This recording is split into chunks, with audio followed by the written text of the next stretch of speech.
দরজা খুলুন ডাক্তারবাবু, আমি সোনা রূপাকে আপনার কাছে ফিরিয়ে দিতে এসেছি। সূর্যের পক্ষের উকিল তার পাপায়ের কাছ থেকে মোটা অঙ্কের টাকা খেয়ে কোর্টে গিয়ে দীপার পক্ষে কথা বলে দীপাকে জিতিয়ে দিল। তারপর দীপাই সোনা রূপাকে পেল। সূর্য সেটা সহ্য করতে না পেরে বাড়িতে চলে গেল। বাড়িতে গিয়ে সূর্য নিজের ঘরে ঢুকে দরজা আটকে বসে রইল। এদিকে বাহির থেকে সবাই ডাকাডাকি করছে। তখন সূর্য ভেতর থেকে বলল, আমার কাছে কেউ নেই, আমার সবাই চলে গেছে, আমি সবাইকে হারিয়ে ফেলেছি। ভেবেছিলাম মেয়ে দুটোকে নিয়ে আমি আবার নতুন করে বাঁচবো, কিন্তু আমার মেয়ে দুটোকেও আমি পেলাম না। কোর্ট থেকে সেই দীপার হাতেই তুলে দেয়া হলো সোনা রূপাকে। আমার দিকটা কেউ বুঝলো না।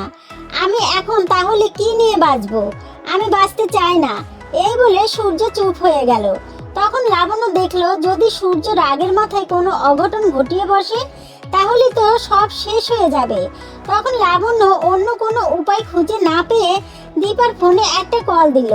দীপা ফোনটা তুলতেই লাবণ্য বলল, দীপা মা, আমি জানি তুমি কোর্টে জিতে সোনা রূপাকে তোমার কাছে নিয়ে গেছো, তাই তোমাকে এই কথাটা বলা আমার ঠিক হবে না, তবুও আমি বলতে বাধ্য হচ্ছি। দীপা বলল, কি হয়েছে মা, আপনি আমাকে বলুন। তখন লাবণ্য বলল, দীপা মা, তুমি আমার একটা কথা রাখো, না হলে হয়তো সূর্যকে আমি বাঁচাতে পারবো না।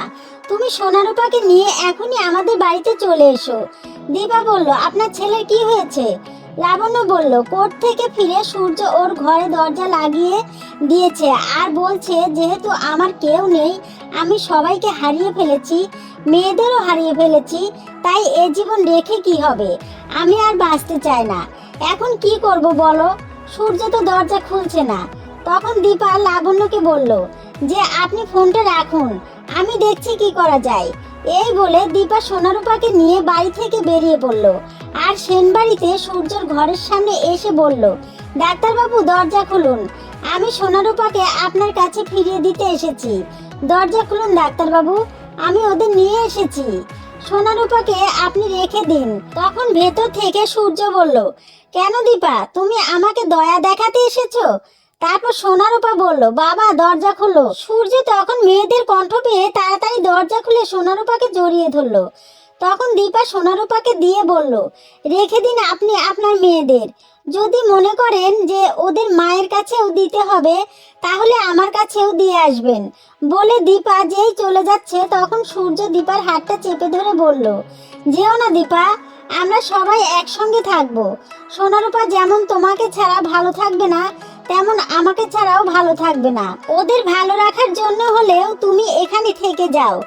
সূর্যের এই কথা শোনার পর দীপা আর সূর্যের মুখের ওপর না করতে পারলো না। তখন দীপা আর সোনারূপা সেনবাড়িতেই থেকে গেল। যেহেতু সূর্য আর দীপার ডিভোর্সটা হয়ে গেছিল, তাই সূর্য আর দীপা এক বাড়িতে থাকলেও ওরা আলাদা ঘরে থাকলো।